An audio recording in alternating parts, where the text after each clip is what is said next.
यदि आप एक ट्रेडर हैं या इन्वेस्टर हैं या नहीं हैं, आप सैलरीड पर्सन हैं, साथ में कुछ छोटा मोटा बिजनेस करते हैं, काफी सारी चीजें हैं जिनमें से कई लोग कई चीजें करते हैं, तो आपके लिए कौन सा ITR फॉर्म सही है? यानी आपको ITR 1 भरना चाहिए, ITR 2 भरना चाहिए, 3 भरना चाहिए, 4 भरना चाहिए। इन चारों के बीच में हम डिफरेंशिएट करेंगे। मैं इसको बहुत सिंपल और कॉन्साइज रखने की कोशिश करूंगा, एक एक करके जाऊंगा। इन सेक्शंस के लिंक आपको नीचे डिस्क्रिप्शन में मिल जाएंगे। तो पहला सेक्शन है ITR 1। तो ITR 1 किसको भरना चाहिए? तो यहाँ कुछ स्पेसिफिक रिक्वायरमेंट है कि अगर आप सैलरीड पर्सन हैं, आपकी टोटल इनकम साल की 50 लाख से कम है, आपके पास 2 से ज्यादा घर नहीं है, आपकी कोई फॉरेन इनकम नहीं है, आप NRI नहीं है, रेजिडेंट इंडियन है, तो आप ITR 1 भरें। यानी सबसे सिंपल केस है कि आपको सैलरी आती है, आप कोई बिजनेस नहीं करते हैं, आप कोई शेयर मार्केट में ट्रेडिंग या इन्वेस्टिंग कुछ भी नहीं करते हैं, यानी आपका कोई शॉर्ट टर्म या लॉन्ग टर्म कैपिटल गेन नहीं है, कोई भी इंट्राडे या ऑप्शंस की अर्निंग नहीं है, तो आप ये ITR 1 फॉर्म आप भर सकते हैं। अब बात करते हैं ITR 2 कौन भरता है। तो ITR 2 भी सैलरी वाले लोग ही भरते हैं। इसमें एक एडिशन ये हो जाता है कि अगर आप सैलरी के साथ पैसा इन्वेस्ट करते हैं या शेयर्स में ट्रेड करते हैं, फ्यूचर्स एंड ऑप्शन नहीं, शेयर में ट्रेड मतलब कि आज आपने शेयर खरीदा, 1 हफ्ते बाद 2 हफ्ते बाद बेच दिया, वो वाला यानी कुछ दिन वाला जो पोजिशनल ट्रेडिंग है वो करते हैं, तो आप ITR 2 भर सकते हैं। अगर आपकी सैलरी 50 लाख से ऊपर है तो भी आपको ITR 2 भरना है। 50 लाख से कम में आपको पता है ITR 1 भरते थे।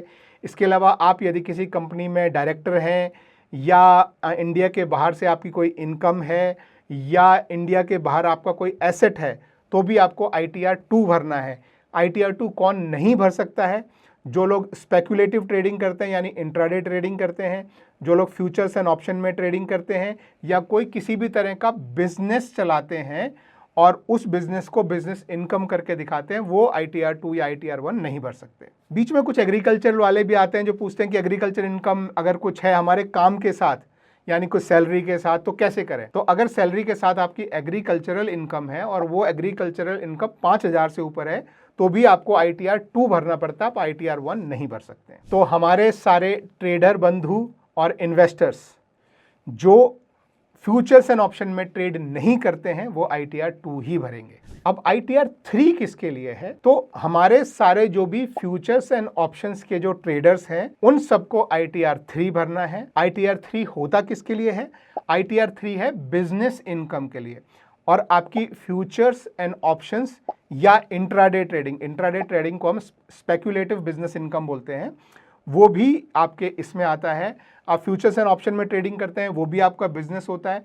तो इसमें आपको आपकी बैलेंस शीट, P&L और ये सब मैनेज करना पड़ता है, मेंटेन करना पड़ता है, और उसके बेसिस पे आपको ITR 3 भरना पड़ता है। इसमें एक बहुत बड़ा बेनिफिट होता है जो ITR 1 और 2 में नहीं मिलता है, कि आपने अपना बिजनेस चलाने के लिए जो भी एक्सपेंस किया है, जैसे अगर आप F&O ट्रेडर हैं तो जो भी आपने एक्सपेंस किया है, जैसे मान लीजिए आपने एक शॉप या ऑफिस किराए पर लेकर वहां से आप अपना F&O ट्रेडिंग करते हैं, तो उसका जो भी रेंट होगा वो आप एज ए एक्सपेंस क्लेम कर सकते हैं।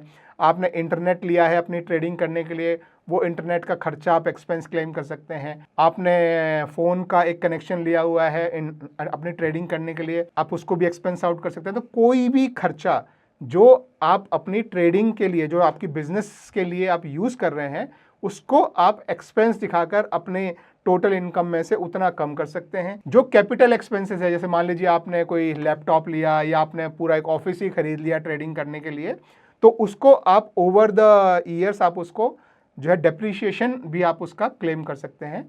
तो ये सारा जो है बिजनेस इनकम वाले, क्योंकि F&O भी एक बिजनेस इनकम है, तो F&O ट्रेडर्स जो हैं वो ITR 3 भरते हैं। तो फिर ये ITR 4 किसके लिए है? तो ITR 4 जो है वो नॉर्मली ITR 3 वाले जो लोग होते हैं जो बिजनेस इनकम में जाते हैं वही ITR 4 में जाते हैं, लेकिन इसमें एक स्पेसिफिक सेक्शन ऐड होता है which is called presumptive taxation. तो यदि आप प्रिजम्पटिव टैक्सेशन में जाते हैं, जो कि सेक्शन 44 AD, 44 ADA या 44 AE, इनके अंडर अगर आप टैक्स फाइलिंग करना चाहते हैं, यानी आप अपने बुक ऑफ अकाउंट्स यानी कि balance sheet, profit and loss ये सब मेंटेन नहीं करना चाहते हैं, तो आपको जो है वो ITR 4 फाइल करना होता है।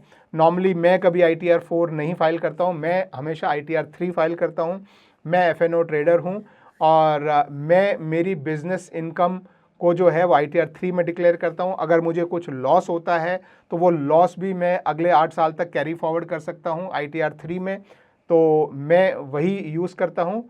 और आप भी अगर ऑप्शन ट्रेडर हैं तो ITR 3 की तरफ जाएं। अगर आप इन्वेस्टर हैं, सिर्फ शेयर्स में ट्रेड करते हैं या शेयर्स में इन्वेस्ट करते हैं, तो आपका शॉर्ट टर्म कैपिटल गेन और लॉन्ग टर्म कैपिटल गेन है, तो उसमें आप ITR 2 में जाएं। तो आई होप क्लियर हुआ होगा। अगर कुछ भी आपके क्वेश्चन है स्पेसिफिक इनकम की, मेरी ये वाली इनकम है तो मैं किस में जा सकता हूँ, ध्यान रखना सिर्फ एक इनकम का बेसिस नहीं होता, आपकी सारी चीज़ें कंबाइन कर कर देखी जाती हैं।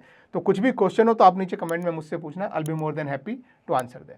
Thank you and bye bye.